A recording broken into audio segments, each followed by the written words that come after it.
preparing a meal from your limited supplies, and sleeping on the ground with minimal protection from the elements or wildlife. Indigenous peoples, experienced travelers, and military scouts had sophisticated techniques for safe camping, but the average settler often made dangerous mistakes.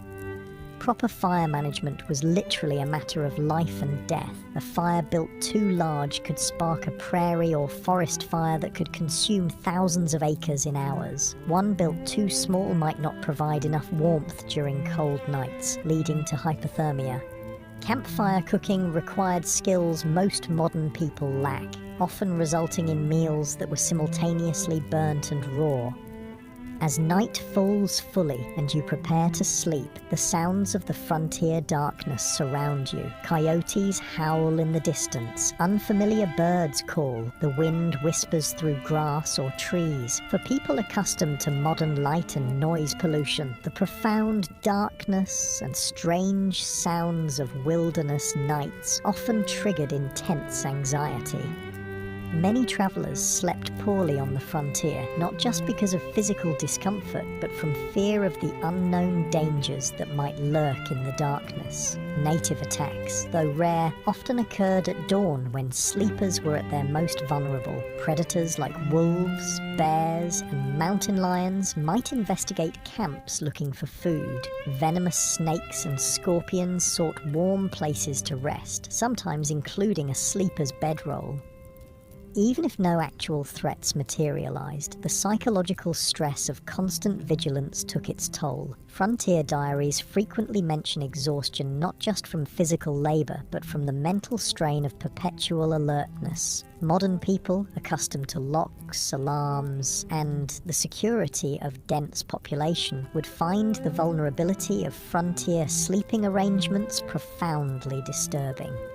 As you drift towards sleep, you reflect on the day's journey. Travel in the Wild West bears almost no resemblance to its sanitized, romanticized portrayal in later entertainment. It was grueling, dangerous, and uncomfortable beyond what most modern people could endure. And the skills required from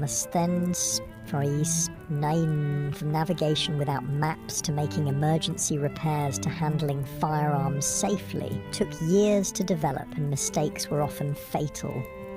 The darkness deepens and the sounds of night creatures grow louder. Tomorrow will bring new challenges if you survive the night. Perhaps you'll reach your destination, or perhaps you'll become just another unmarked grave along the trail. One more statistic in the perilous story of westward expansion. The Wild West forgave no weakness and offered no second chances. Every day survived was a victory against overwhelming odds. The new day dawns on the frontier, and you've somehow survived the night, a victory in itself in the Wild West. As you rub the sleep from your eyes and stretch your aching muscles, you contemplate what direction your frontier experience might take today. Perhaps you'll try your luck in one of the booming mining towns where fortunes are supposedly made overnight. You've heard stories of the California gold rush, the Nevada silver strikes, and the Colorado mining booms. Tales of ordinary men finding nuggets the size of chicken eggs and becoming wealthy overnight have drawn hundreds of thousands west. What these stories don't mention are the brutal realities awaiting those who chase mineral dreams. Let's say you decide to try your hand at mining. What would that actually entail? First, you'd need to stake a claim, which means finding unclaimed land with potential mineral deposits, increasingly difficult by the 1870s, as the easiest and richest areas were claimed years earlier. If you were lucky enough to find a promising spot, you'd need to register your claim at the nearest government office and pay the required fees, which could be substantial.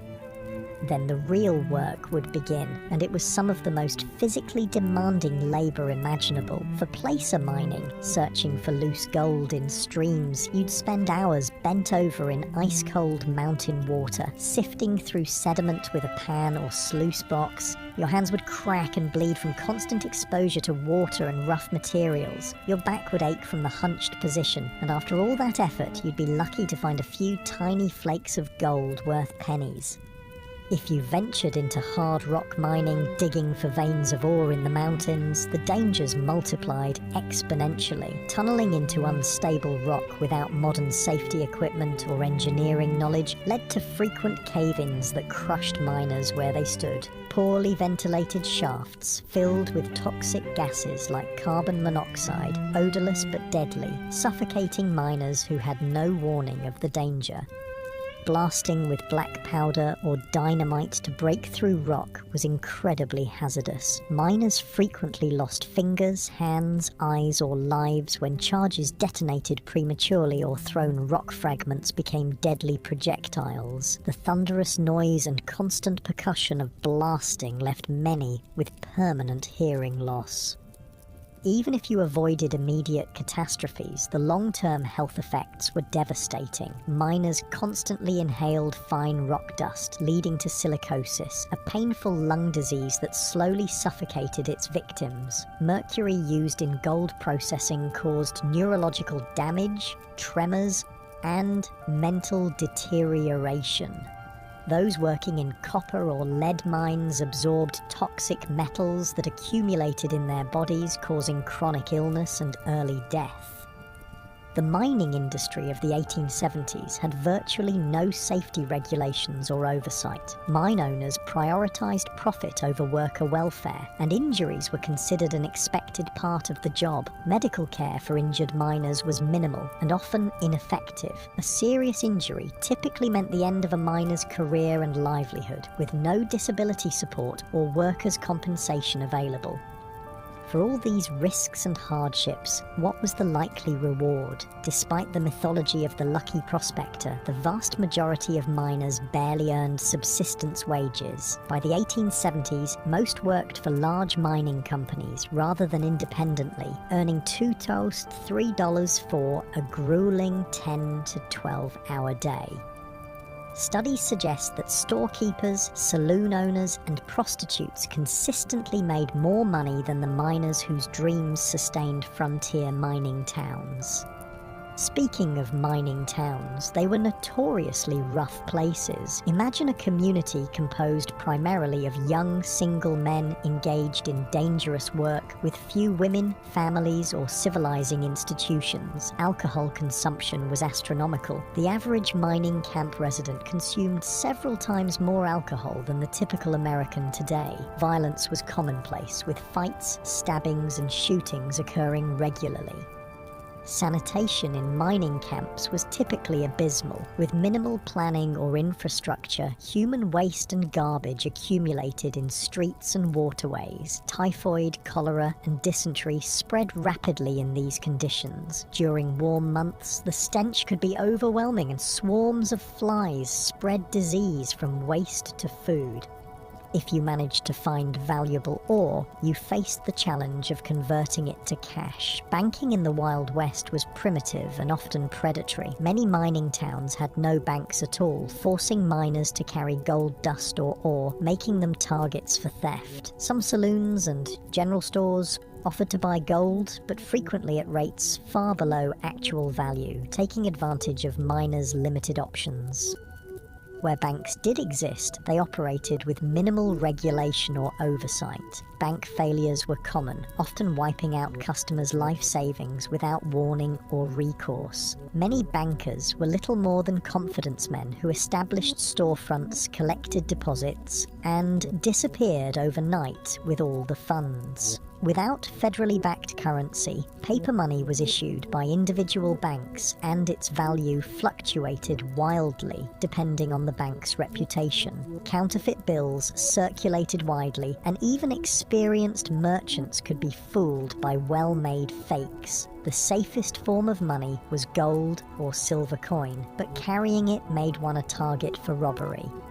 Perhaps, after considering the dangers and disappointments of mining, you decide to try your hand at ranching instead. The cattle industry was booming in the 1870s, with demand for beef in eastern cities creating opportunities on the frontier. Surely this would be a healthier, more profitable venture. Ranching did indeed avoid some of the worst health hazards of mining, but it introduced its own unique dangers and hardships. Starting a ranch required significant capital. Land, livestock, equipment and buildings all represented major investments. Many aspiring ranchers went deeply into debt purchasing these necessities, betting their future on favourable weather and market conditions. Nature often had other plans. Droughts could wither grazing lands and dry up crucial water sources, forcing ranchers to either watch their cattle starve or sell at devastating losses. Harsh winters could kill entire herds, as happened in the infamous Great Die-Up of 1886 to 1887, when up to 90% of cattle on northern ranges froze or starved to death during unusually severe weather. Disease could sweep through herds, wiping out a rancher's investment overnight. Texas fever, anthrax, and other infectious diseases had no effective treatments in the 1870s. Predators like wolves and cougars took a constant toll on livestock, particularly vulnerable calves. Poisonous plants, quicksand, and injuries further reduced herds.